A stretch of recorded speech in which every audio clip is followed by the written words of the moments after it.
You love podcasts, the stories, the laughs, the unexpected turns. But when this episode ends, the silence starts. Not anymore. Audiobooks.com turns that silence into your next great adventure. With over 450,000 titles, from bestsellers to hidden gems, your love for listening just found its new best friend. And because you already know the joy of audio, we're giving you 3 free audiobooks to start your journey. Imagine your favorite podcast, now with unlimited episodes. That's audiobooks.com. Keep the story going. Sign up for your free trial at audiobooks.com/podcastfree today. Because for podcast lovers like you, the end of an episode is just the beginning. That's audiobooks.com/podcastfree.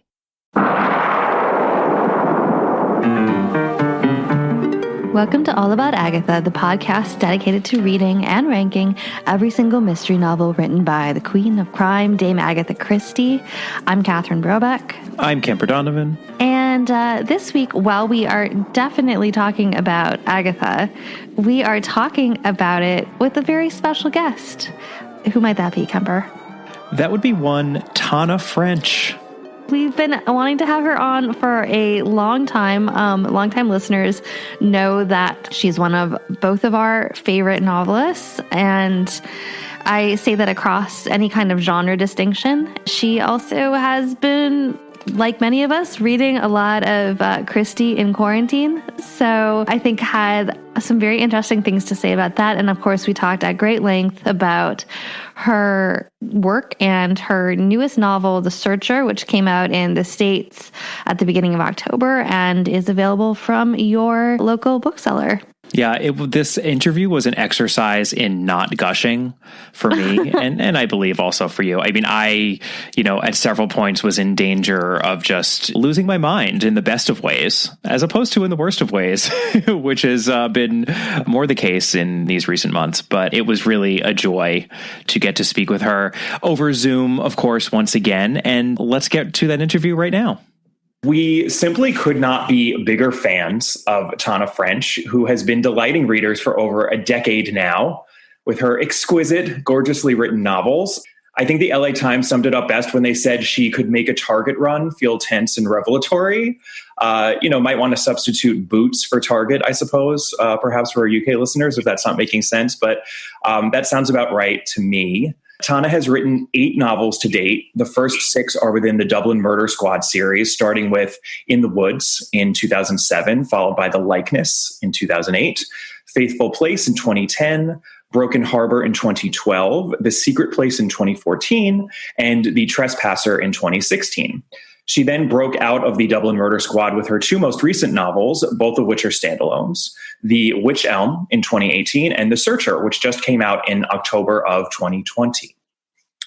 Tana, I have to say that sometimes when we have guests on here, we have to do a little bit of catch up. We have to sort of go through, back catalogs of things that we haven't read. But I think Kemper and I can safely say that we didn't really have to do that here, because I think that we had pre-orders for most of your releases after In the Woods. So, we are delighted to have you on to talk about your work. And again, it is an Agatha Christie podcast, so we would be remiss to not touch on that a little bit later. So, we're so happy to have you here. And I know that our listeners are going to be very excited as well. Oh, cool. Thank you so much for having me on. This is great. I'm very honored. And also it's wonderful to have a chance to talk books with mystery lovers. Absolutely. I know, especially during the lockdown. I think it's been so delightful to have that opportunity, like even if it's with our listeners or with writers or experts, etc. It's just been one of the brighter spots of being stuck in our houses for months. Oh, yeah. God knows. I think books have been more essential than ever, because we all need something that's going to take us out of this reality for a few hours here and there. And I've actually been rereading tons of Agatha Christie along the way. That's really funny. We've heard this from multiple people, including booksellers, that they can't actually keep Christie's on the shelves. Yeah, I'm not surprised. Something about it, I think, is comfort food in this time. You know what I think it is? I think it's not only you get a world where you know from the start that everything's going to be sorted out, the crisis will be over, good and bad will be neatly put where they belong. But also in Agatha Christie, everyone always manages to move on without being particularly traumatized by anything that's happened. And I think we all want to know that that's a possibility right now. Well, I mean, supposedly that's why they had such the boom period during the, interwar era originally, right? Because people were so traumatized that, why not turn to a mystery novel to at least have the world made whole again?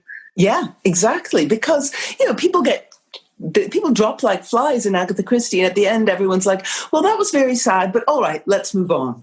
It may not be realistic, but it's kind of nice for a break. It is. I mean, we'll circle back because I think that we rank the novels at the end of every novel episode. And so our currently number one ranked Christie is actually Five Little Pigs, which might be one of the few Christies where it's kind of not resolved we know who done it, but the sort of trauma is still very real and there. Yeah, that's true, actually. That is one of the ones where there seems to be some kind of reverberation or repercussions. And yeah, that's interesting that that's suddenly gone to the top. I think that's probably one of the reasons. I mean, it's funny, and we can talk about that now because I was thinking about this exact issue when I was reading The Searcher in particular, because I do think there are many Christie novels where that is true, and there's more of a neat rather than a messy ending. But there are some, and some of our favorites, such as Five Little Pigs and even The Hollow and Ordeal by Innocence, which is actually the last novel that we covered. We're at novel 50 of 66. Wow. Wow. But, there are a lot of reverberations and loose ends of a personal sort that I think linger at the ends of those Christie novels. And that's something that I would say is very much the case in your Dublin Murder Squad books. There is always an element of whodunit in those books. And we are given the satisfying, clear answer at the end of those books as to who done it. But there's always this element of, be it personal pain or some sort of greater crisis or just a lingering unresolved issues, which is part of, why I find your books to be so powerful and to work as well as they do. And I almost felt like in The Searcher, there was a little bit of the inverse of that, because it's not a whodunit. And I guess we should probably start, especially for readers who might not have picked up The Searcher yet, since it's your most recent book, on just, how in some ways this is a bit of a departure, for you compared to the Dublin Murder Squad books, since at the center of the story, we have a disappearance as opposed to a murder. And, I think we can get from the title itself that this is a little bit of an Irish Western of sorts. So I'm just curious, how did the setup for this book come about? How did this happen? Yeah, it is. It's weird. It's different for me. It's third person. It's much shorter. There's an American protagonist rather than an Irish one. It's rural rather than Dublin set. I've been reading a lot of Westerns around the time I started kind of bouncing ideas around for this book. And I loved them. And I also thought that their settings had a lot of resonances with the west of Ireland. Like, you've got that harsh country that demands real physical and mental toughness from anyone who wants to make a living off of it. But you've also got that sense of a place that's so remote from the centers of power, both geographically and culturally, that the people feel like the power brokers have no idea about their lives and don't really care. And if they want a cohesive society that functions, they're going to have to make their own rules, and they're going to have to enforce those rules themselves. So I was thinking, what about taking some of the tropes of a Western and setting them in the west of Ireland and seeing what works, what needs to shift, what needs to be transposed. And one of the ones I really wanted to work with was the stranger in town. You know how he shows up in so many Westerns, and he rolls into the saloon and he's got a few secrets to keep. He doesn't say much about his past. But when he shows up, things are going to change around him. He's going to be a catalyst. Like, the order of the town is in some way or other going to be disrupted. Maybe he'll shoot the corrupt sheriff and everything will be set to rights. Or maybe he'll do the opposite and cause devastation. But he's going to be a disruptor. So that's why I ended up with the American because, Ireland's small. Even if you're from across the country, you're going to know somebody who knows somebody who's from this little tiny town. And playing Find the Connection is like a national Irish sport. So Noreen, the local kind of shopkeeper and information repository, she'd have that connection pegged inside an hour if he was from anywhere in Ireland. Yeah. And that would define his relationship with the town. So I was like, okay, he has to be from a different country. And seeing as it's sort of a Western tinged mystery, an American seemed like the ideal nationality for him to be. Yeah, well, and we've read so many stories, obviously, of the immigration from the Ireland to U.S. story. I love the idea that this is the reverse happening in the present day, and quite believably rendered too. Thank you. He's he's the old retired gunslinger who's gone somewhere that he thinks will be peaceful and not drag him back into his old way of life. And yet, of course, in every Western, the old gunslinger gets dragged out of retirement for one more mission. And this time it's this teenage kid who shows up demanding that Cal investigate his brother's disappearance. Were you by any chance reading a lot of True Grit before? Yes. Okay. Yeah, I mean, but the ones that came most to mind for me were the movie Shane and True Grit, the book, obviously, too. And, hints of Lonesome Dove. And there's I love a good Western. And obviously the title is a shout out in some part to the searchers. Yeah, definitely. Yeah. That wasn't so much the ones that I was reading. I mean, I read The Searchers, but it wasn't so much one of the ones that I felt seeped in as much as, Lonesome Dove, True Grit, kind of the sisters, brothers. The idea of people who are on separate journeys, who run into each other on this trail where they're both looking for separate things and end up influencing each other's journey in ways that they didn't really expect or even want at the time. That was one of the things that kind of showed up. Lonesome Dove has a lot of that. People crisscrossing on different journeys and somehow influencing each other's progress. Absolutely. Right. And also in all of them, again, it's the old guy who just sort of has one foot out, but is going to do one last cattle drive or, solve one last, crime as a marshal or something like that. So, yeah, I mean, I think that also the other noticeable thing really about this one is that there aren't police in it. Yeah, definitely. That was one of the things that was a conscious thing, because after the first 6 books, I started thinking, right, I have looked at the process of a murder investigation 6 times from the perspective of a detective. And while I'm fascinated by that, I'm fascinated by the multiple reasons that someone might choose that career and what might happen when they realize that it's not exactly what they imagined or doesn't provide whatever it is that they're looking for from it. There's so many other perspectives involved in a murder investigation as well. There's the victim, there are the witnesses, there are the suspects, there's a perpetrator. And all of those have valid points of view that tend to get sidelined a lot in the detective novel. Now, not universally, there are a lot of people who do cover those, but the detective novel is defined by the detective. And I started thinking I'd like to give some space and voice to those other perspectives. So in The Witch Elm, the narrator he's all of the others. He is victim, witness, suspect, perpetrator at different points in the book. And at the point where he tries to be detective, it doesn't go very well for him. But with this book, Cal is in fact a retired detective, but he's a detective who has rejected everything about that profession, who has discovered that it is not, in fact, what he thought it was, which is basically a steady job where you can fix things and set things to rights. And he's come to the conclusion that it isn't that, and it's not only that, but it doesn't allow him to be what he would consider a good man who sets things to rights and does right by people. So he has moved this far away from home, partly in order to get away from a world where he was a detective, and yet finds himself being drawn back into it, but from a point of view where he has none of the accoutrements of the detective. He has none of the armory. He can't, phone up the technical guys and go, can you go through the missing person's phone for me? He can't say, all right, let's run the missing person's associates through the system and see what pops up. He can't do any of that. He doesn't even have a gun, at the beginning of the book, which is one of the things that was an obvious part of his armory as a detective. So he has only the interior weaponry of a detective left, his mind. He has none of the exterior weaponry, none of the backup. It's him on his own in this strange landscape, trying to not be a detective and yet fulfill a detective's function. So he's in an odd point on that borderline. Yeah, no, watching him or, going on that journey with him in terms of those obstacles that he's facing when he doesn't have any of those tools was, part of the fun, or at least the fascination of the book. I mean, I think it's putting this in context with the rest of your books, and even with Christie to a certain extent. I don't want to spoil anything in The Searcher, but I don't think it's really spoiling things too much to say that there's not a whole lot of legal justice that is achieved at the end of the novel. Nope.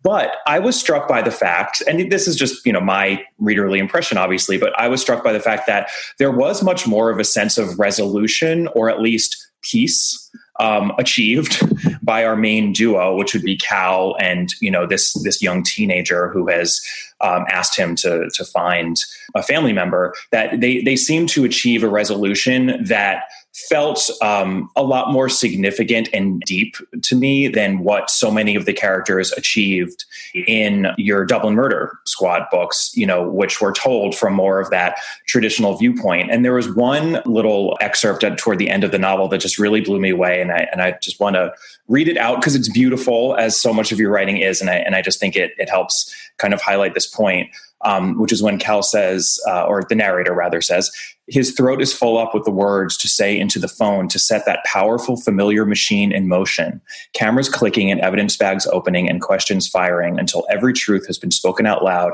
and everyone has been placed where they belong. And, that's what would happen in a Dublin Murder Squad book, right? It's like, let's get the official people out. Let's bring this all out into the light, sort everything the way it's meant to be sorted. And we know by the end of the book that if that happens, the bit of grace kind of that these characters do achieve would not have been achievable. And that statement on, I think, legal versus moral justice is really powerful, and one that even, Christie makes time and time again in some of those Yes. best books that we were referencing. Murder of the Orient Express and all of that, especially, yeah.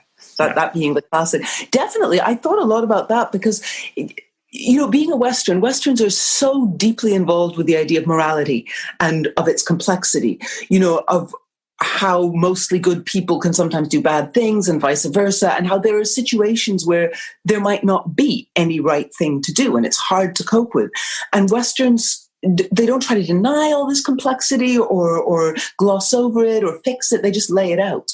And so once you're writing anything that's got Western influences, I felt like it had to be quite involved with the idea of morality. So for Cal, that's a big thing. The idea of how do you consider yourself a good man? How do you define the right thing in a situation where there may not be a right thing that fixes everything? He's used to thinking in terms of, if you do the right thing, there will be a solution, everything will be fixed. So what do you do in a situation where that isn't possible? And he does have to redefine his idea of resolution along the way. Mm-hmm. And so does Trey, the kid he's dealing with. Both of them have to redefine their idea of what would constitute a resolution to this case. I mean, Trey goes in there going, I want my brother back. And Cal goes in there going, basically, I want you to go away and leave me alone so that I cannot be a detective anymore. And both of them have to redefine what a resolution is going to be. And Cal especially has to frame it in terms that are very unfamiliar to him. Because as a detective, he's been used to the idea that legal resolution is resolution. And it's been brought home to him that that's not necessarily something that functions on a moral level. So I think one reason why they do have that kind of, that grace and that sense of homecoming maybe at the end is because they have been willing to redefine what counts as resolution from their point of view and accept what's there and what's most important rather than trying to force the narrative in the direction that they originally had planned. Right. I mean, I think there's also a little bit in that case then also the question of, are you going to like what the results are? Which you get in, that's that's a Christie thing too. You see it in, Sad Cypress, and you see it in Five Little Pigs, where somebody goes to like Poirot usually, and he says, I will happily look into this for you, but I have to tell you, you might not like what you find. Right. And if I start, I'm not going to stop. So are you sure you want me to do this? Yes. It's the same in The Murder of Roger Ackroyd, where Flora goes to him and goes, will you find out what really happened? He's like, are you sure you want me to do this? Yeah. There's always that sense that once you've started that ball rolling down the hill, you're not going to be able to stop it. And I think in Christie as well, you get the characters who are willing to go with it end up with a much better resolution than the characters who halfway through go, oh, no, this wasn't what I had planned. I'm going to have to force things. I want to force things in the direction that I had planned, which of course in Christie never works out because Poirot is always smarter than they are. Yeah. I mean, it's not, you have obviously addressed that before. I mean, it happens a little bit. That is what Broken Harbor is, right? That there is a lot of like, oh, what did we actually get into here? Yeah. There are resonances, especially of that, I think, because, the sort of ghost development in Broken Harbor has a little bit in common with the Wild West, even though it's a suburb, right? Yeah, kind of. Although I think, I was aiming for, in some ways, psychologically, the opposite of the Wild West, because Broken Harbor, or at least people who thought they were getting the opposite of the Wild West, because Broken Harbor it's people who are doing what they're told, who think they're doing the right thing. Right. Okay, this is how you go about having your life. You've got to get the family and the job, and then you've got to get the mortgage on the house. And all right, we were in the middle of a property boom. It's not possible for you to get a house in a proper neighborhood where you have friends, family, roots. So you buy this house off plans in the middle of nowhere that has no infrastructure at all and no street lighting and, half-built construction zones all around your home. But you're trusting that this is the right thing to do because you've been told it's the right thing to do. So I think that was a lot of people, a lot of characters in there who were trusting other people to tell them what was and wasn't the right way to live their lives, and who are very into following the rules, and then are devastated psychologically as well as financially when the rules turn around and kick them in the teeth. Whereas the Wild West stuff and The Searcher are more people going, I'm going to have to figure out right and wrong for myself. I'm going to have to create my own morality because what's being provided for me, I don't think is okay. So I think psychologically, they're sort of opposite ends of the spectrum. Almost opposite enough that they're circling to some degree back. Because, we obviously have the same thing. We have the same thing in the States to an extent, right? That there's a sort of rural-urban divide that's increasingly become worse in the last 20 years. And you see it a lot in the sort of dying of small towns in the Midwest, as an example, where the young people leave, which is the same premise as in The Searcher. Yeah. Where you have all these old bachelor farmers. And then, if you're losing the young, you end up with these sort of abandoned homesteads. You end up with little infrastructure and you end up losing business. And it's in large part because a lot of those people went to the cities or the suburbs to try to buy their McMansion, only for that to fall apart too. Yes. I've always been really interested. I actually wrote a college dissertation on this, on the outsider in society and how those two constructs kind of can flick back and forth between them. And this is a big thing in Irish drama. Like you have kind of the outsider in society and the tension between the two of them.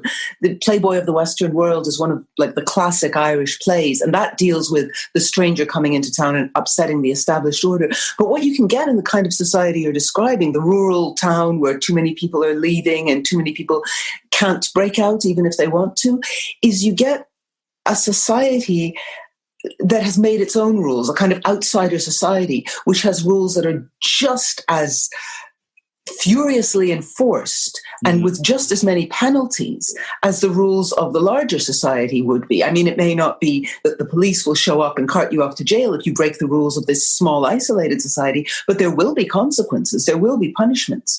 So this society becomes just as strict and as formalized by its own codes as the society that they are in some way feel themselves exiled from. So you're right, stuff circles around. And that's what's going on, in The Searcher, is that Cal, who should be a representative authority, because he is, a retired detective, comes into what seems like a slightly outsider remote town, but he becomes the outsider and they become the formalized society whose rules he needs to follow.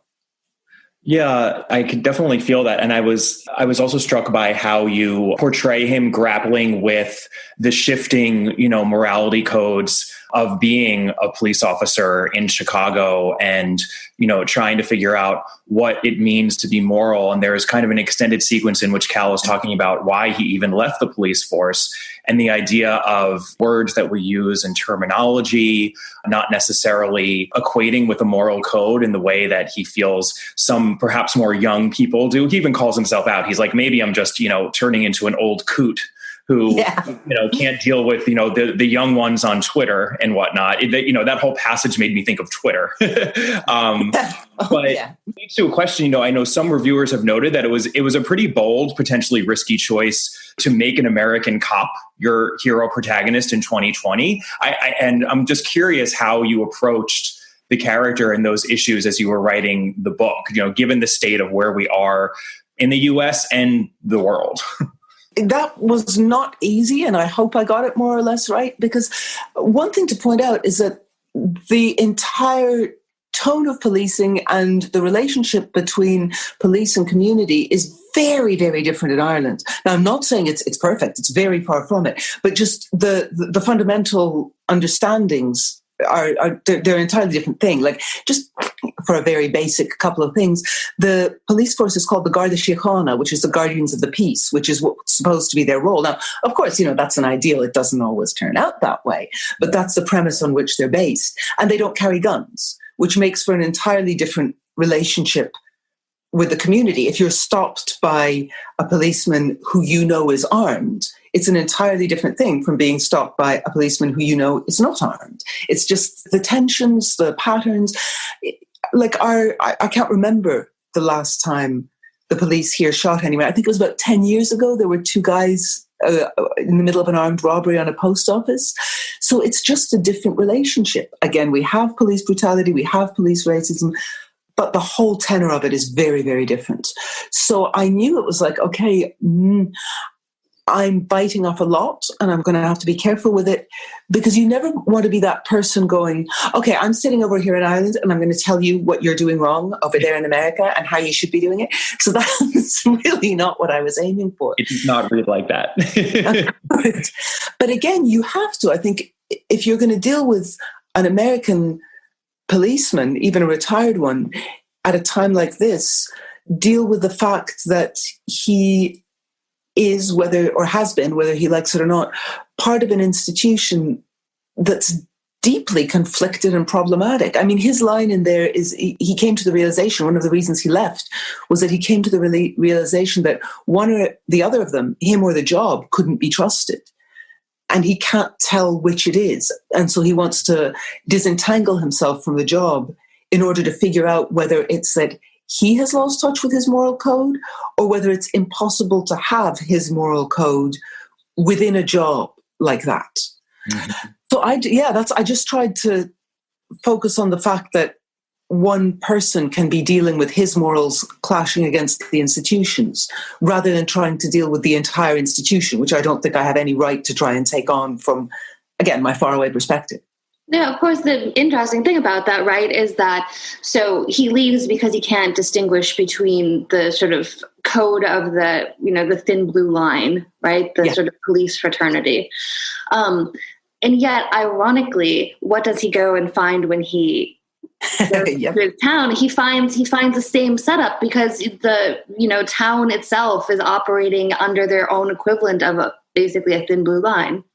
Yeah, and a code of silence, which is a very, very Irish thing. And I think it's probably got deep historical roots, where for centuries there was British rule, which came with extreme oppression of anything that was culturally, religiously, linguistically Irish. People got very accustomed to keeping everything under wraps because it was the only way to be safe. And then once you got out of British rule, you got basically Catholic Church rule, which also came with a very, very vicious imposition of an ideal that this is now a perfect, holy Catholic country where everyone is innocent and pure-minded, which of course wasn't the case, but everything that didn't fit that illusion had to be ferociously suppressed and hidden.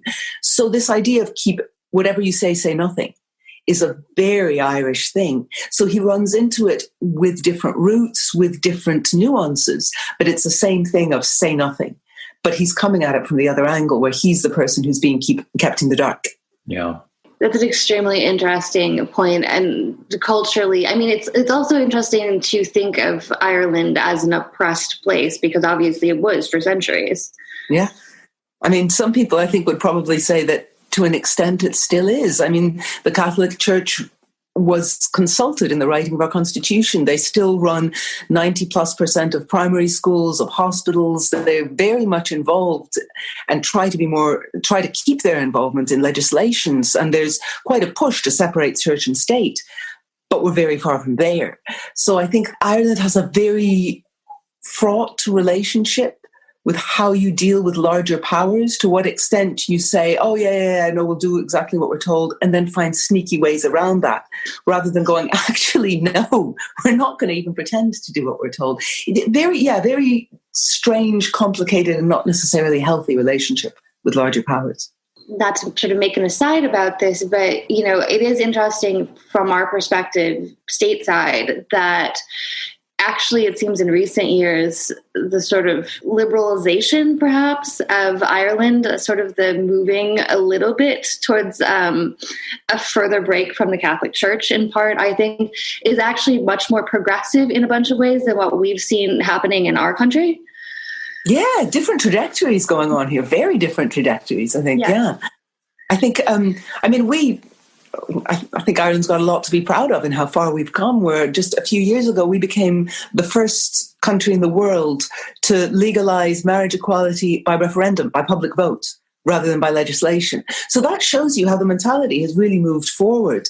But I think because we didn't really have the 1960s, when you guys were liberalizing and agitating for civil rights, women's rights. We didn't really do that. We're kind of still in the 60s, 70s. So I think we're in a different pendulum swing from you guys. To circle back to The Searcher, I wanted to ask a little bit about, you mentioned, of course, that it's the first book that you've written in the third person. And so what I find interesting about that is it, as a result, also is sort of your most reliable narrator. Yes. Yeah, definitely. Because all of your other books are marked by a massive quality of unreliability in the narrator. That's something, of course, I love as a reader. And, you could make the argument, I suppose, that all narrators are inherently unreliable because you're only being told one perspective, right? Even if it's a third person, somebody's writing it, But I kind of wanted to know a little bit about how that affected your process in writing it and what that was like to sort of make that change. Oh, yeah, that was a lot of fun, I have to say, because I'm like you, I love unreliable narrators. Total tangent here, but I kind of think they go to the heart of what the arts are about, because the point of a good book or a play or a painting is that you see the world for a moment from somebody else's perspective. And we are all unreliable narrators. We all see the world through our own kind of our biases and our fears and our needs and what we're thinking about in that moment. We see everything through that. So when you get inside the mind of an unreliable narrator and you're seeing this world that's skewed to his or her perspective, that's as close as you come to being within another person, to being really just intimate with another person's mind. So I think unreliable narrators are the ones who most go to the heart of what the arts are for, which is giving us somebody else's world. So this was a bit of a shift. It was kind of necessary because for me, the process of writing is very much defined by the main character. Like the shape of the book's world is defined by the character's mind. And Cal is an action-based guy. For him, what you think, what you say, what you feel, those aren't actually that important. It's what you do that matters. It's your actions. When it comes to, again, morality, your thoughts, the words you use, those aren't issues of morals. What you do is an issue of morals. I mean, I don't necessarily agree. I'm a writer. Of course, I think words are important. But I'm defining this book off him. So it had to be much more about his actions than about his thoughts. And if you're doing first-person narration, you kind of have an obligation to let the reader into the person's thoughts. Otherwise, what are you doing in there? So he had to be third person so that the focus would be more on what he does rather than what he's thinking. And it was a big switch because it's almost more like being an actor in some ways, where you have to make sure that every movement of the characters and every line of the characters show your audience what's going on in their head, rather than being able to, as in first-person narration, just tell the audience what's going on in their head. You have to be much more subtle with actions and dialogue. So that was an interesting switch. I liked doing that.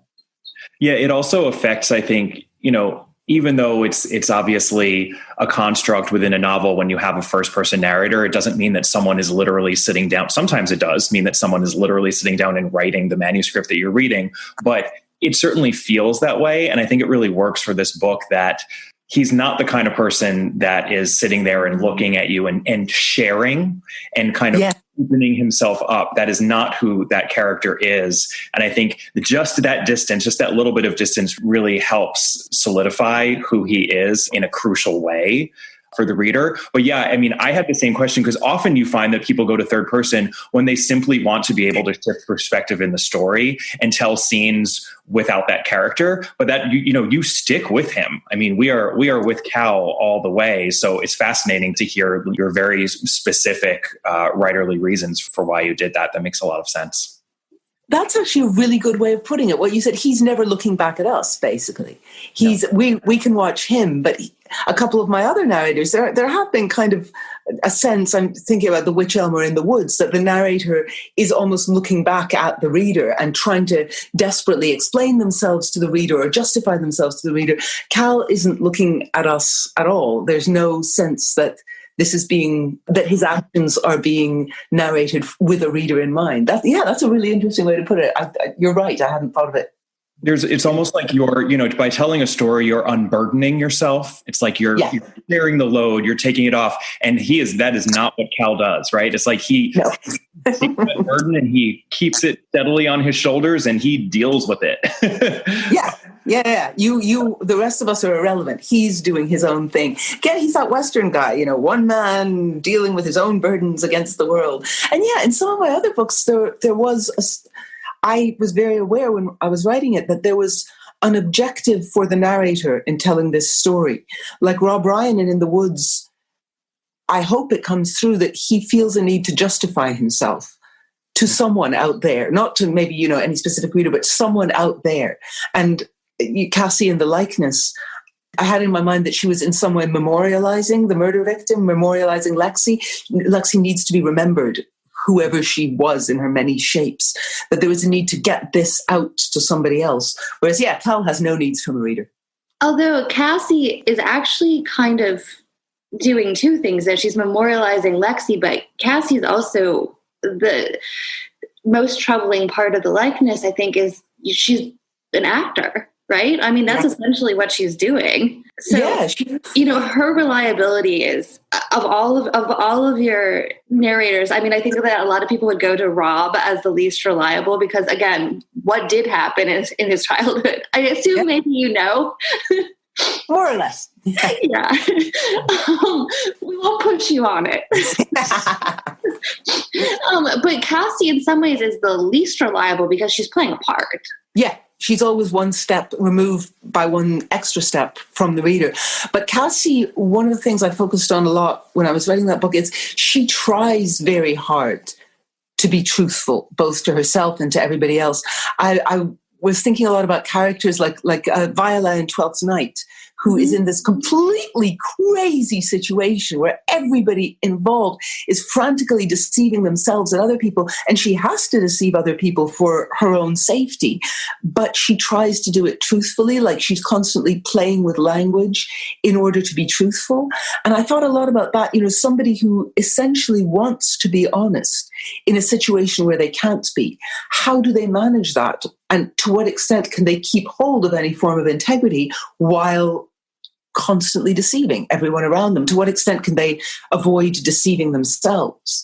And I think that is probably an open question with Cassie. To what extent is she able to be honest with herself, with the reader? How much of this is entirely reliable and how much has to be seen as part of her needing to justify her own deceptions? Right. I mean, I think that it's that's an interesting case in comparison to The Searcher too, just because, in fact, both she and Frank Mackey at some level are sitting on the sort of, they're like in a liminal zone because so much of their career has been on the very fringe, right, of the murder squad. They have, they're the undercover people. They're the people who are not sort of existing in the day-to-day normal policing. And so they are already the outsiders, even within the system in both of those books. Yeah, definitely. And they both see the system very differently. I mean, for Frank, the system is basically something to be messed with at every opportunity. He is not right. somebody, a rule follower or anything like that. And so their relationship with the entire framework of the institution that they work in is a little bit complicated and a little bit almost adversarial, not quite, because they're still within that system. But Frank in particular does not consider it to be something that he must obey at all times. It's more like, the prankster kid in the school. The school's there, it's got its rules, but that doesn't say they have to be followed. They're just interesting opportunities. Well, right. If it's not written down specifically that you can't do it, then it's a gray area of whether or not you can. Right. And even if it is written down specifically, there's probably some way around that. And even if there isn't, hey, if you get the results, someone's going to forgive you. It's all, the boundaries are starting points rather than end points for him. Right. That was a lot of fun to write, I have to admit. These people who are looking at everything and going, what could I do with that might be more interesting? Frank Mackey is, I think both Catherine and I are favorite. We have a running joke that we have a giant crush on him, which says something probably terrible about both of us. He would probably be really hard work, really hard. A lot of fun. Sure, but it actually brings up a little bit of a global question about the Dublin Murder Squad series in general. And I think one of the most striking things about what you did in the series is that rather than picking a series detective protagonist like Christie and, so many others did, you take a more minor character from the previous book and then make that person the first person detective narrator in the next. And I'm curious just how you came up with that structure. Like if you knew when you were writing In the Woods that Cassie was going to become No, I had no idea. I don't plan ahead. I don't know what I'm doing. I'm kind of winging it the whole time. But when I finished In the Woods, I was going, oh my God, if by some chance somebody buys this and publishes it, and if by any chance they want another one, I should probably start thinking about that. And I was thinking, okay, the traditional thing to do is to stick with the one series detective. And I love reading those series. But I was going, then you're sticking with them through kind of the more minor ups and downs of their lives. And what I like writing about is the huge crossroads points where you know that, okay, the detective has to make a decision, and whatever way they decide, that's going to define the rest of their lives. And you kind of can't throw in those turning points every 2 years when you have a deadline, because the detective's head's going to be wrecked. He's going to be in a straitjacket by book 3. So you kind of can't do that. So it was that, or just follow the minor ups and downs. And I wasn't as interested in writing that, or switch narrator. And I had this idea of a detective coming to a murder scene where the murder victim looked exactly like them. That's all I had. I had no idea how that was going to pan out or whatever. But I thought that would be a really interesting thing, with stuff about identity and your past and how those interact. Where is your identity with if you shift it to within a whole different setting? I thought, you know what, actually that would thematically fit very well with Cassie, who has a kind of dislocated past because her parents died when she was young. She's half French, so she doesn't consider herself a complete insider here. That whole idea of identity and belonging in the past, that would match her really well. And I like the idea of shifting perspectives and seeing the same events from a different perspective. Again, I think it goes back to what I think the arts are about, is that idea of realizing that somebody else's viewpoint can be as valid and as vivid and as real as yours, even though it is utterly different, even though they're living in a world that is utterly different from the one that you occupy right next to them. Mm-hmm. Seeing that difference and giving it space is one of the things that fascinates me about the arts. So I thought I kind of like this idea of having this Dublin Murder Squad world and having these overlapping characters see it entirely differently. So it sort of snowballed from there. And then I wrote the likeness and I went, oh, Frank is fun. I want to write him some more. So there we go. Thank goodness. Thank goodness. Because I think I've given A Faithful Place to like 3 different people as gifts, because I'm just like, cool. Just like this is like, I don't have to think about it. This is already, I know, a perfect gift. So here you go. Oh, cool. Thank you so much. That's actually the one I give to people mostly, because I'm like, okay, it's not too terribly harrowing and it's got some fun. And in some ways, I think it may be the one that works best and most cleanly, because I may have bitten off a little less there and actually been able to chew it all. You know what's interesting? Again, The Searcher is different because it's set in a small town and instead of in Dublin, but there's something about the Liberties in Faithful Place, which is very much a small town. Yeah, oh, they are. They really, really are. My husband's from there, so I have like a secondhand insight. But that neighborhood goes back for centuries upon centuries. And the people, it's changing a little bit now, as people move in and people can't afford to buy where their parents did. And, it's being gentrified.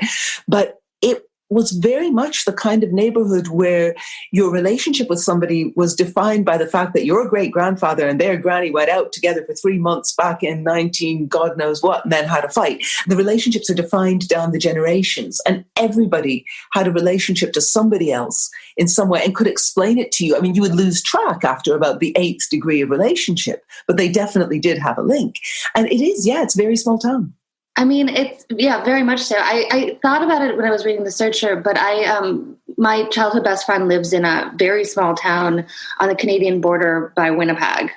So I go and see her, once a year or so, and she has a little girl.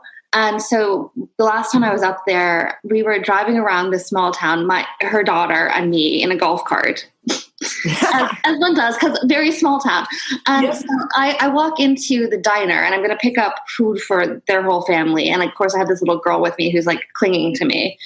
And I start getting quizzed by people. And I mean, not like, who are you, but who do you belong to?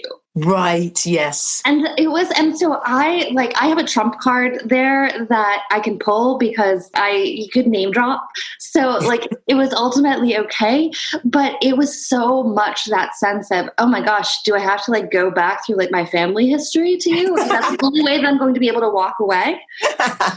Yep. How do we fit you into our puzzle? Mm-hmm. Where do you fit in and what are your connections? How do you link? Yeah, very much the same thing in the Liberties, very much the same thing in small towns. So are you going to write another Dublin Murder Squad book?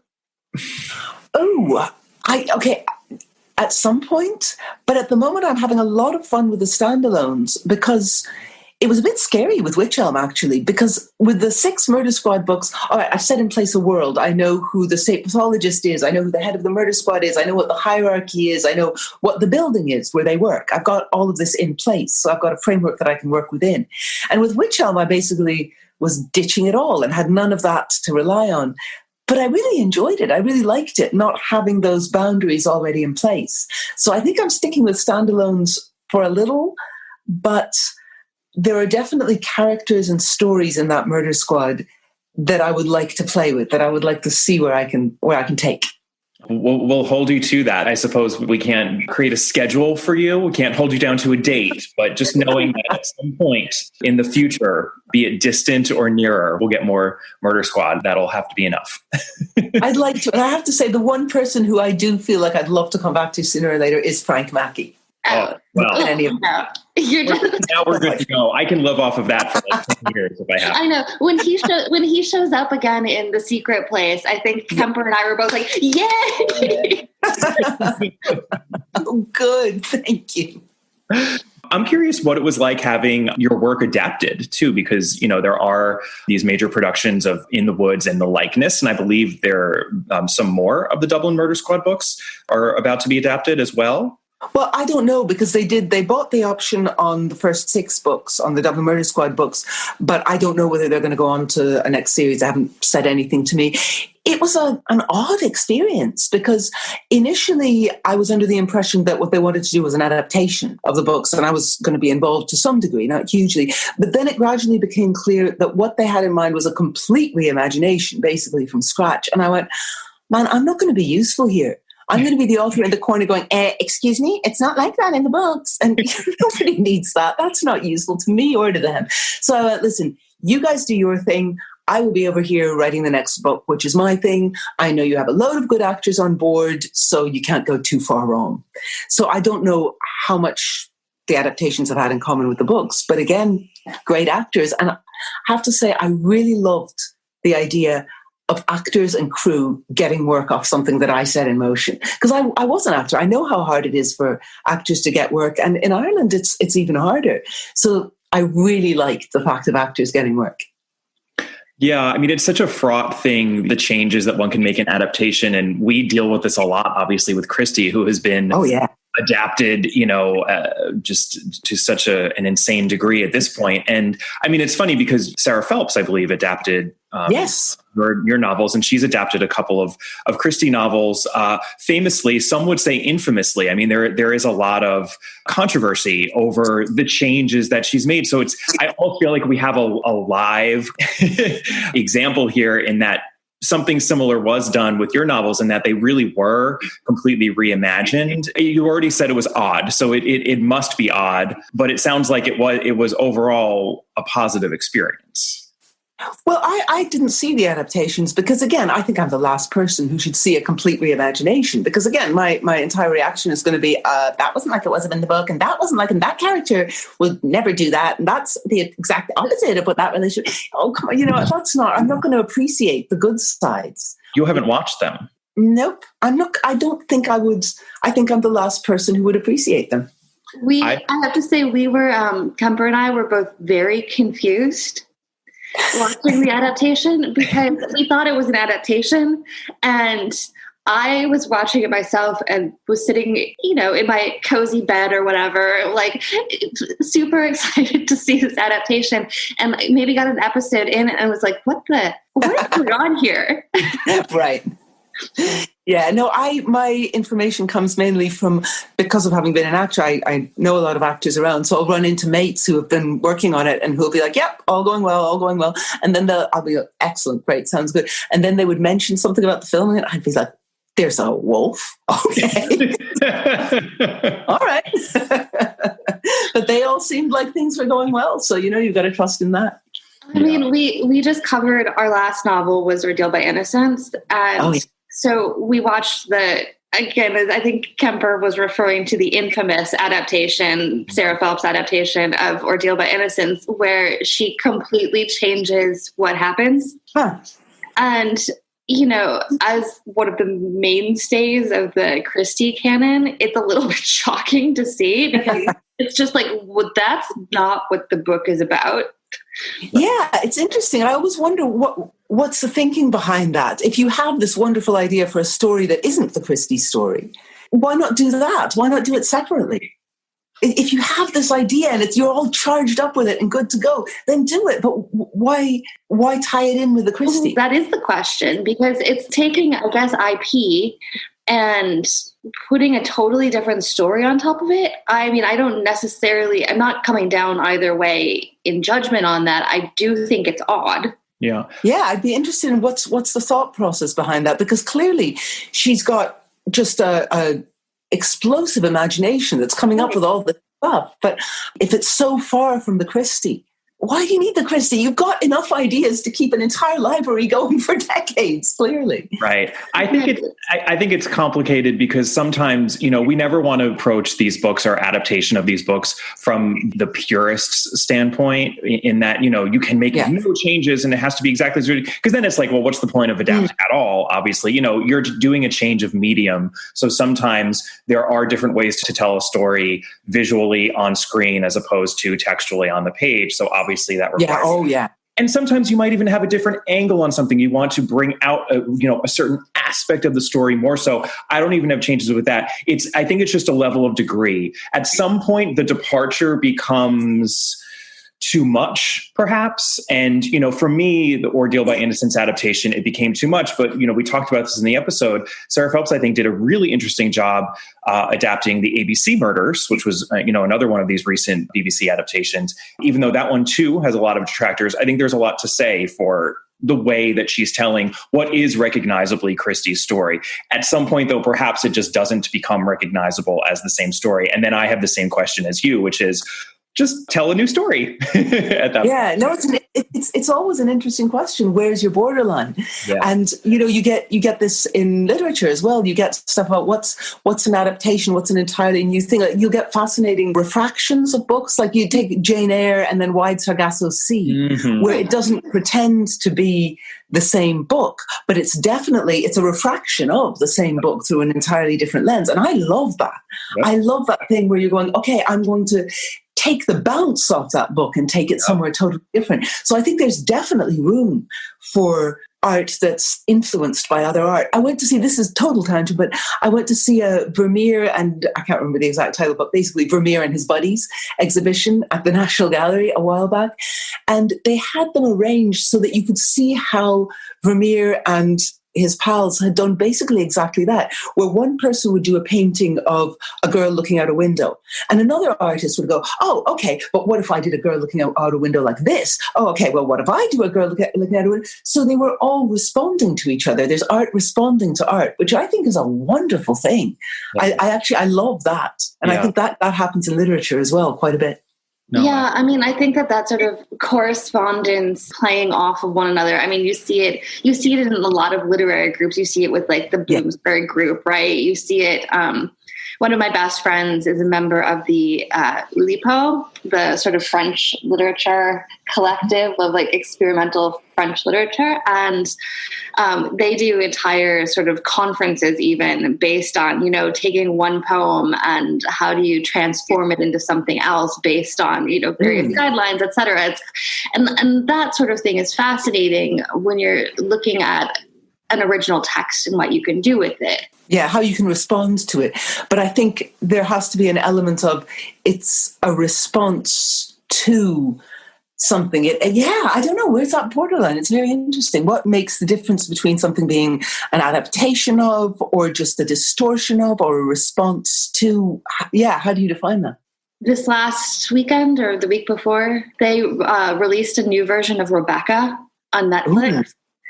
And I'll say I watched part of it. That's the nicest thing I can say about it. But it's basically they took the Hitchcock version. They didn't really add anything from du Maurier's book to it, and it's just like they flattened out the Hitchcock version. And it's at some point it's like, why, if you already have a perfect adaptation of something or so close to it, you better be doing something interesting or insightful if you're going to go back to it. I mean, otherwise, why reinvent the wheel? Yeah, why are you doing it? And especially if it's already perfect. I remember a couple of years back, somebody floated the idea of doing a remake of The Princess Bride, and the internet basically lost its mind going, no, why would you do that? It's perfect. Don't touch it. Don't look at it. Put that down. I can see that. Unless you have something new and at least as good to add, then put that down. Yeah.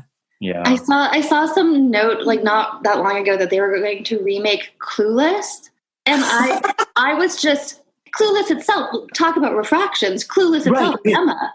And there's an example of something that does in fact add and relook at the original and bring something new and fresh to it, while being an adaptation and a reimagination, but keeping the thematic underpinnings and all the relationships that make the book matter and all the little nuances that make the book. Completely new lens, yeah. But they were going to remake it. It might have just been one of those internet rumors, and I'm sure also that was squashed because I was like a tween when that came out, and I mean, I would just probably take a blowtorch to some things. Speaking of refractions and influences, I'm curious which mystery authors you identify as major influences of yours as you've been writing. I'm curious if Christie would be one of them, and perhaps others both of the golden age and more contemporary. I wouldn't identify Christie as one, but I kind of think that Probably she was, whether I know it or not, because I read all the Christies as a teenager. And I think if you're reading that and then you end up writing mystery, something's going to have seeped in, whether it's just the idea of how you structure, how you balance characters, how you seed clues, something's going to seep in. I mean, I would probably identify more with people like Patricia Highsmith, who are so much more where the big question isn't who done it, it's what goes on inside the main character's mind and how do they get from A to B? How does the main character transform over the course of the book? Like, I'd say Highsmith was the mother of psychological crime. And I find her absolutely fascinating and chilling in the way she plays with the relationship between the character and the reader. Like, where she can get you, like with Talented Mr. Ripley, where you are rooting desperately for the killer, going, oh God, don't let him get caught. Oh, no, much too close. Get him out of there. And also with the way that she's interested in how someone can go from being, like in Strangers on a Train, a normal person leading a normal life, how their mind can be eroded to the point where they actively try to kill another human being. How she's interested in all those little nuances of personality, the little shifts. And I am fascinated by that. I always loved that in her. So I'd say that's definitely an influence in there. And I always come back to Dennis Lehane as well, who with Mystic River, which I read not long before I started writing In the Woods. I read it and that and The Secret History by Donna Tartt are the books that basically taught me, okay, the supposed boundary between genre fiction and literary fiction is rubbish. It's nonsense. It's never existed. You don't have to choose between, on the one side, you have gripping plots, but not much characterization, not a lot of thematic depth. The writing is workmanlike. And on the other side, you have, well, probably there's not a lot of plot, but there's beautiful writing and there's three-dimensional characterization and there's all this intricate thematic exploration. You don't have to choose between the two of those. You can aim to have it all. Like, Mystic River is definitely a gripping thriller, but it's also beautifully written. It's a family saga. It's a social history of a neighborhood. It's a coming-of-age story. And he has absolutely no truck with the idea that you have to pick one. He's like, no, I'm doing it all. And the same with Secret History. It's a masterful thriller, and it's a masterful work of literature. So, why not go for it all? And speaking of echoes and refractions of other books, I mean, you can see in the best of ways, I think, echoes of The Secret History in the likeness. Well, thank you very much. I'd be honored to think so, because that was another thing Donna Tartt did for me. You get so many books about family, right? And so many books about romance, but you don't get a lot of books where the focus is put on friendship and on the immense power it has. You don't get a lot of books where friendship, close friendship, is presented as being so powerful and so emotionally charged that it can make a fit setting for murder because the emotional charge is so intense. It's usually, a friendship is sort of a side relationship in a lot of books. It's the thing that takes place in the subplot while the real relationship, which is the family or the romance, is at the forefront. So she was, I think, the first book I read that had gone, no, those close friendships you make when you're that age, they are hugely important. For sure. I mean, Mystic River, though, also, you're talking about very close-knit communities of people who essentially, at a certain point, if you've been friends with people long enough or close enough to your friends, they are your family. Yeah, especially at that kind of that secret history age where you're sort of moving away from your home family or birth family. You haven't started building another one yet. So those friends, they define you. There's a passage in The Secret History where he talks about how his tastes are still formed by that year back in college. You are defining yourself in terms of your friends. You are making each other into who you will be. You're shaping each other. And that's powerful stuff. They are your family at that age. This is a little bit of a tangent as well, but I read something recently about how, in terms of musical tastes, the amount of new music that one listens to, as this is, of course, just, the average person. There are lots of people who are avid music listeners who will expose themselves to new music when they're 40 years old and 60 years old, but you tend to acquire whatever your musical taste is in your 20s. And that's when you're kind of opening yourself up to all the, just like what is out there, and you're willing to go to shows and, see a band you've never heard of. And then that really solidifies by the time you're, reach about 40. But I have to say kids help with that, because I've got a very musical 7-year-old. So they bring home stuff and they go, oh, listen to this, listen to this, listen to this from, whatever musical thing they're doing. So you do find your tastes being reopened. So you said you've got a little kid as well. So I bet you'll have music being brought into your life and you find a whole new generation of stuff. Yeah, something to look forward to. It is. And I'll just be over here listening to like the Strokes from like 2002. Yeah, me too. There's always room for that. I'm just curious, since this is an Agatha Christie podcast, do you have a favorite Christie? Oh God, I've got a couple. From a writer's point of view, I think it's kind of hard to ignore Roger Ackroyd, because that was such a game changer. And I still remember being a teenager reading it for the first time, and it blew me away because I had never read anything that did that before. I was going, oh my God, you can do that? You can mess with the rules like that? You can just take the rules and tie them in a knot and, oh, wow. So I think Roger Ackroyd, from a writer's point of view, it's very hard to ignore the influence that's had. But me personally, I really like Sleeping Murder. I like that initial premise that she comes to this place that she's never been before, but she knows things about it that she couldn't possibly know. And I love the use of the line from Duchess of Malfi. I love the cover her face, mine eyes dazzle, she died young. I think it's got a haunting atmosphere that I'm not sure any other Christie quite matches for me. Well, I love your answer for two reasons. One, I was going to parse the question into what's your favorite Christie as a writer and a reader, but I didn't. So I'm overjoyed that you did. And two, Sleeping Murder is the very last of the Christies, and we're covering them in chronological order of publication. So that really, I don't think anyone has identified that one as their favorite Christie. So that really gives us something to look forward to. And I believe that the original title, while it was in a vault, for decades, since she wrote it much earlier in her career, that the original title was Cover Her Face, but E.D. James published. Yes, he's got one called Cover Her Face. Yeah. What about you guys? What's your favorite? Five Little Pigs. in case every single person listening to this podcast knows that. So, but again, Roger Ackroyd, the thing about it is she's breaking the rules, but she's not in some ways. The clues are all there. She played totally fair. And so it's all there, that space. And he even points it out at the end. Look, there's that space there. Didn't lie, never lied. Yeah. Yeah. The whole sort of project that we're doing is to rank them. So I suppose by the end, we will be able to speak definitively to which are our favorites. Right now, Five Little Pigs is in our number one spot, but it's technically tied with And Then There Were None. And Then There Were None is such an obvious sort of choice, but I do find it kind of impossible not to point to the brilliance of that novel. It's one of those ones that it's so foundational almost that it's like when you're watching a movie. I was actually just recently, my husband was watching A Few Good Men actually the other night, and I happened to walk by as the, what do you want? I want the truth. You can't handle the truth. And I was like, it doesn't even play anymore because it's so in our fabric as moviegoers that it doesn't feel like an actual line that people would say, but that, sort of the highest praise. And I almost feel like you could say that about the entire novel. And Then There Were None, that premise. It's just brilliant. I don't know. And Then There Were None. Now, the atmosphere is unbelievable. And it's got a higher level of tension and fear than any of the other Christies.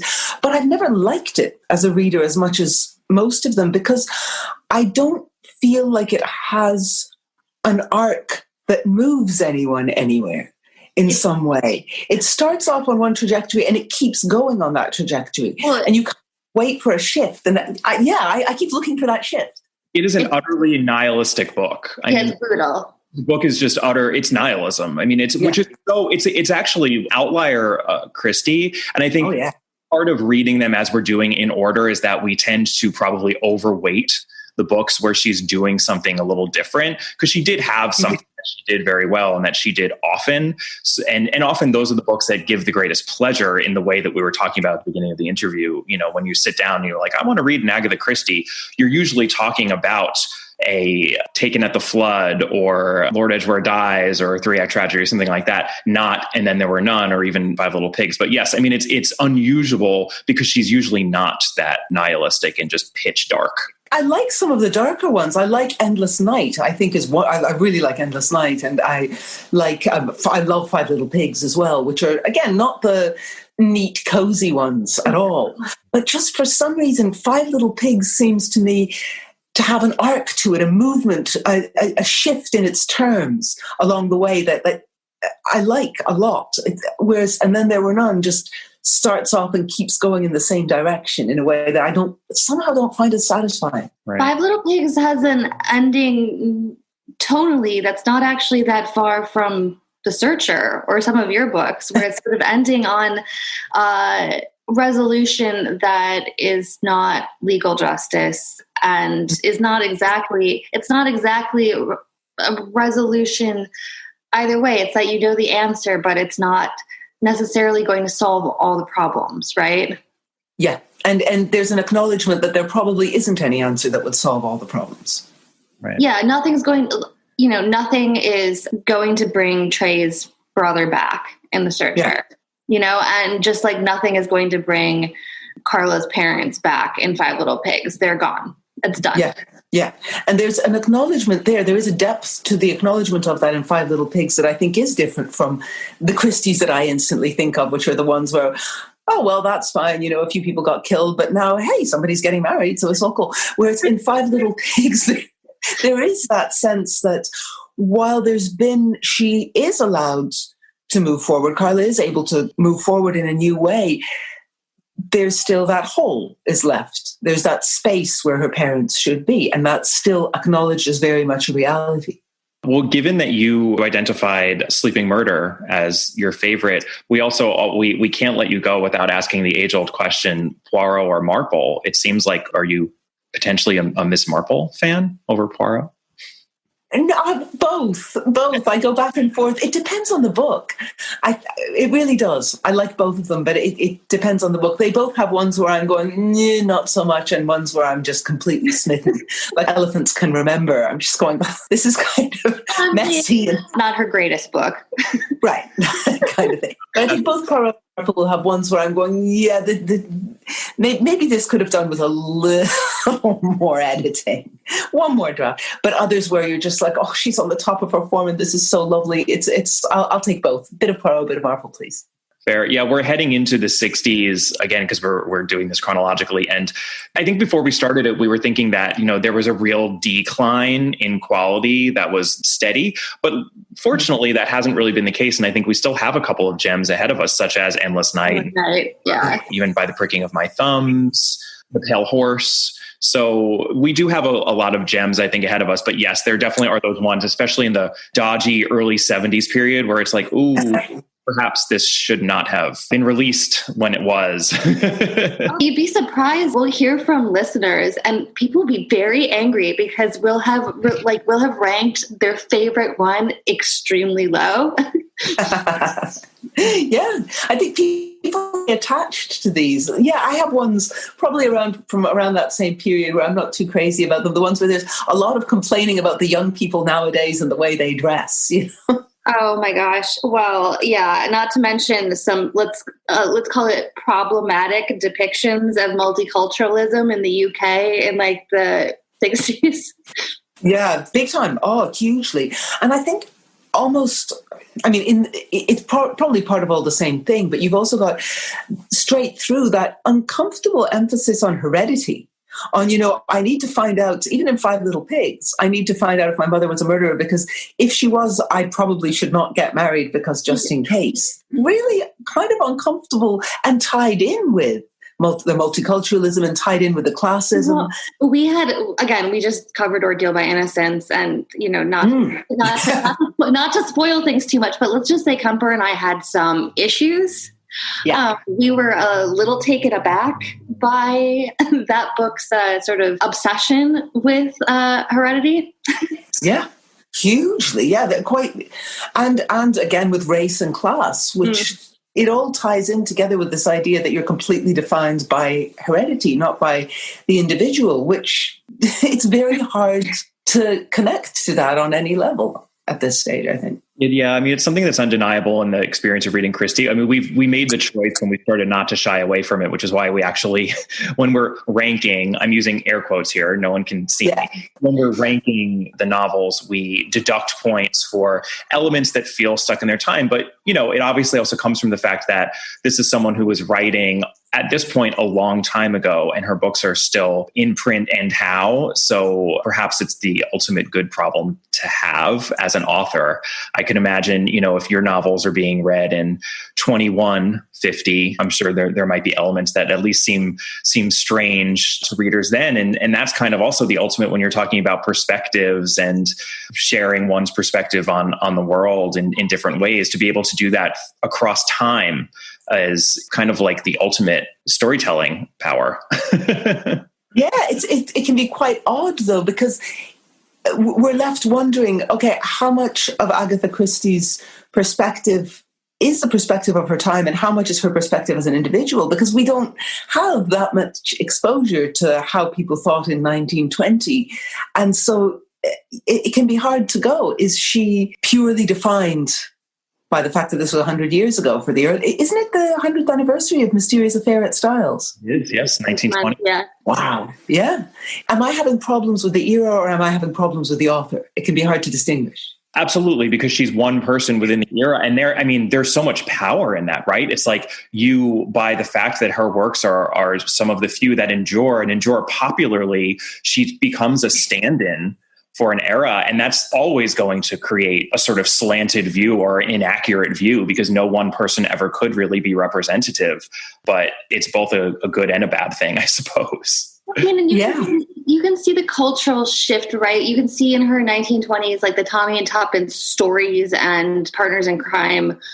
And then in The Secret Adversary, like you can see this sort of charming young cosmopolitan couple and sort of this bright young things a little bit. And you can see it sort of disintegrate in, you know, like Peril at End House, which, by the way, of course, has a lot in common with Secret History and the likeness in a number of ways, the sort of destruction of youth, I guess. But you see like her shifting perspective as time goes on. And then by the time you get to something like Hickory Dickory Dock, which is, again, not one of our favorites. Mine either. No, definitely not. But, you know, you get the same setup, essentially, these young people, educated young people all living together. And, of course, the culture, that's a span of 40 years right there. Yeah, it is a huge gap. And even to watch her, it's funny because there are so few authors where you get such an in-depth insight into their attitudes to their society as they go on. And to me, it sometimes feels like a warning for all of us as we kind of get older. I definitely want to guard against becoming the person sitting there going, young people nowadays, they're all dressing funny, and when you look at the attitudes on them, you know, it's kind of a warning. Watching Agatha Christie go from the point where young people are like this source of vitality and bounce and adventure and courage to the point where they're all just, nobody knows how to dress, and the girls have absolutely no appeal, and the boys don't even dress like boys anymore. My goodness. They have long hair. They look like girls. They dress like children, and they have this attitude. It's all Arrested Development, darling. Awful warning for all of us to kind of not become that as we get older. Well, this isn't exactly where I would have predicted that our conversation would end with you, Tana, about both your books and Agatha Christie and everything in between. But you know what? So be it. Let's embrace that unpredictability. I just want to thank you so much for taking the time to talk with us. I mean, again, it would be embarrassing if we gushed, I think, as much as we could about how much we love your work and how much joy that we personally have gotten out of it. So just to be able to speak with you generally and about Christie has just been a dream for us. And we just want to say thank you. Well, thank you so much, because one of the things about the last, what is it now, 7 months, is that you don't get out as much. You don't get the chance to go to the pub and chat to friends about, among other things, books. So this has been just a joy for me because I've got to go, let's talk about Agatha Christie for a while with people who love her. So thank you so much. We were so thrilled that we could make this work. No, thank you guys so much. And thank you for the kind words. When it's from people who are totally book crazy and mystery crazy, it means so much. Yeah, well, we can't wait to read the next one. Dublin Murder Squad, standalone. We'll take whatever. We'll be here for it. All right. Thank you so much, Tana. Thank you so much for having me on. All right. Bye-bye. Bye. Full disclosure, we talked with Tana for, I think, almost a full half hour after we stopped recording that interview because we simply could not get enough of her. No, it was such a delightful interview, and we are so glad to have had the chance. And, she's, of course, welcome back anytime. Yes, that goes without saying, but I suppose now it doesn't since you just said it. So I'm glad you did. I think she was so insightful about the writing process and about, of course, not just her own work, but about mystery and literature and theater as forms of the arts. And I think also the importance of all of the arts, especially in times like these. So, we were, again, thrilled.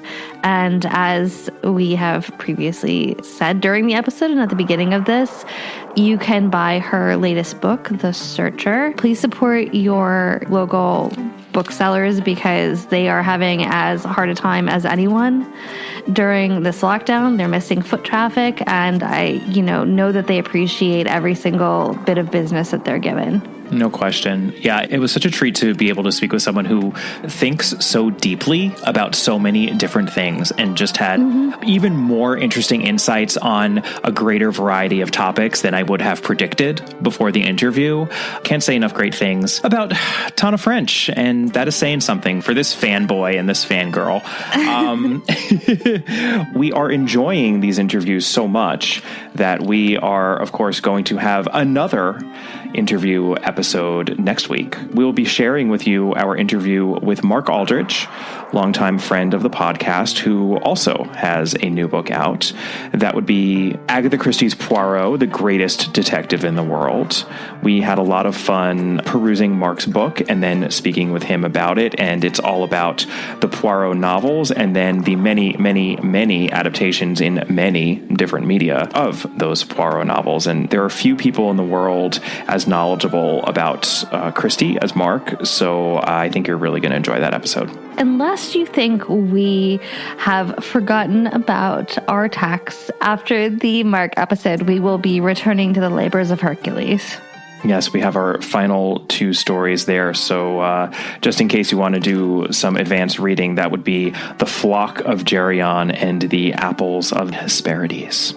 And in the meantime, of course, we would love to hear from you. Let us know if you have any thoughts on Tana French or anything else. You can email us at allaboutthedame@gmail.com. You can also find us on our Patreon site at www.patreon.com/allaboutagatha. We're on Twitter at allaboutthedame. Catherine is on Twitter at brobcat. Our Facebook page is All About Agatha, and our Instagram handle is at All About Agatha. And if you haven't yet done so, please leave us a rating or a review. It helps others find the podcast. And we will see you soon. Bye. Bye.